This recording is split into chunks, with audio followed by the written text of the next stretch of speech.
सीहोर वाले के उपाय चैनल में आपका स्वागत है। पंडित प्रदीप मिश्रा जी द्वारा बताया गया नेत्रों की रोशनी, काले घेरों और रजोधर्म की समस्या हेतु यह अचूक उपाय आप जानिए और जीवन में प्रयोग करके लाभ उठाइए। नेत्र के लिए शिव महापुराण की कथा कर रही है महाराज। भगवान शंकर का जो शिवलिंग है और शंकर भगवान के शिवलिंग के सम्मुख में उत्तर के भाग में जो जल बहता है उसके बीच में एक मोटी सी लाइन होती है जिसका नाम हमने पहले भी कहा अशोक सुंदरी। शंकर भगवान की 6 लड़कियों में से 5 लड़कियों का नाम है जया, विषहरा, सामरीवारी, दोतली, देव और शंकर जी की 6ठी लड़की है अशोक सुंदरी। महाराज ये अशोक सुंदरी का जन्म काशी में हुआ था, जिस काशी का नाम पहले नंदनवन था।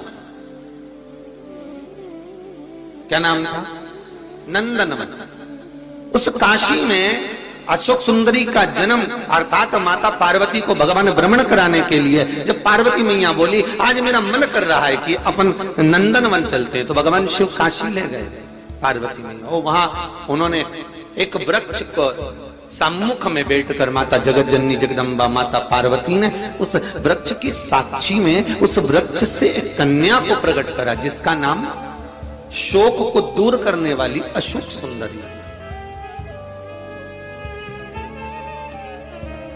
महाराज जो शोक को दूर कर दे, दुख को दूर कर दे, उस कन्या को प्रकट किया। अब अशोक सुंदरी का जो स्थान है वो जहां जलाधारी है, जहां से पानी बहता है, उसके बीच में जो एक लाइन है वो अशोक सुंदरी का स्थान है। बहुत ध्यान से सुनना महाराज कथा। और अभी तक शायद टीवी पर यह क्रम मिला भी नहीं होगा जो क्रम आज वर्णित किया जाएगा। अशोक सुंदरी की जगह मध्य भाग। समझ में आ रहा है ना सबको? फिर अच्छे से समझ लो। ये शिवलिंग, ठीक है, ये जलाधारी जहां से पानी नीचे गिरता है, ये दोनों पूरा गोल भाग, यहां से पानी नीचे जा रहा है, तो इसके बीच में जहां से पानी जाता है उसके बीच में जो स्थान है वो अशोक सुंदरी का स्थान है, शिव जी की बेटी का स्थान। अब शंकर जी की जो बेटी का मध्य भाग में स्थान है अशोक सुंदरी का, वहां पर आपको शहद की 7 बिंदी रखना है। और जो ये शिवलिंग रखा है, इस शिवलिंग के तुम पीछे की ओर बैठे हो, यहां बैठे हो ना आप दक्षिण में, तो यहां बैठे हो, तो पीछे का जो शिवलिंग का भाग है इस पे आपको चंदन का लेपन करना है। महाराज शिवलिंग के पीछे के भाग में अर्थात जहां आप बैठे हो पूरे शिवलिंग पर चंदन नहीं लगाना, जहां आप बैठे हो उसके सम्मुख भाग में आपको चंदन का लेपन करना है। महाराज एक पीला चंदन होता है और एक लाल चंदन होता है। लाल चंदन कभी आप किराने वाले की दुकान पर जाएंगे तो वहां पर आपको लाल चंदन प्राप्त हो जाएगा। आपको जो लेपन करना है वो लाल चंदन का लेपन करना है।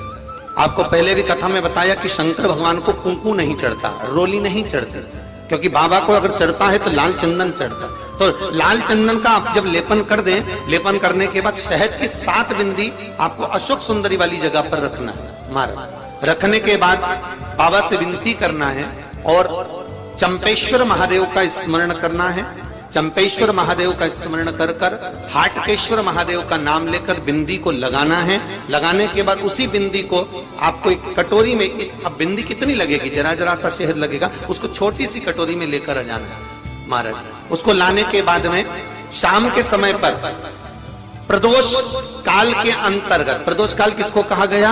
सूर्य अस्त जब होता है, सूर्य अस्त के समय से 1-1.25 घंटे का जो समय वर्णित किया गया वो प्रदोष काल का वर्णन किया गया। महाराज तो उस समय पर नैनों में उसको काजल जैसा लगाना है और ऊपर की ओर देखना है। लगभग 1 मिनट देख लिया, 1.5 मिनट देख लिया, बहुत, उतना बहुत काजल जैसा लगा।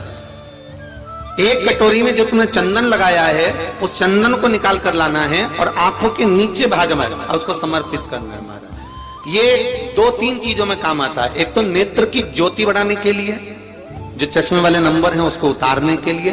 दूसरा, नेत्रों के नीचे जो कालापन आ जाता है उसको मिटाने के लिए इसका प्रयोग किया जाता है। महाराज तीसरा, इस शहद का प्रयोग नारी के जो रजो धर्म से जुड़ी हुई तकलीफें होती हैं, नारी के रजो धर्म से जुड़ी हुई जो प्रॉब्लम होती है, उसमें भी ये शहद काम आता है। महाराज, इस शहद का केवल प्रदोष काल के समय इसको चाट लिया जाता है, तो उससे भी नारी के जो रजो धर्म से जुड़े हुए प्रॉब्लम होती है, उसमें भी उसको अंतर जाता है। तो हाटकेश्वर महादेव और दूसरा जम के बोलिए चंपेश्वर महादेव, इसका स्मरण आपको करना है। इसको धारण कर कर आप सुख को प्राप्त कर। तो भगवान शिव देने वाला है, बस आपको प्राप्त करने का एक स्थान, शंकर को रिझाने की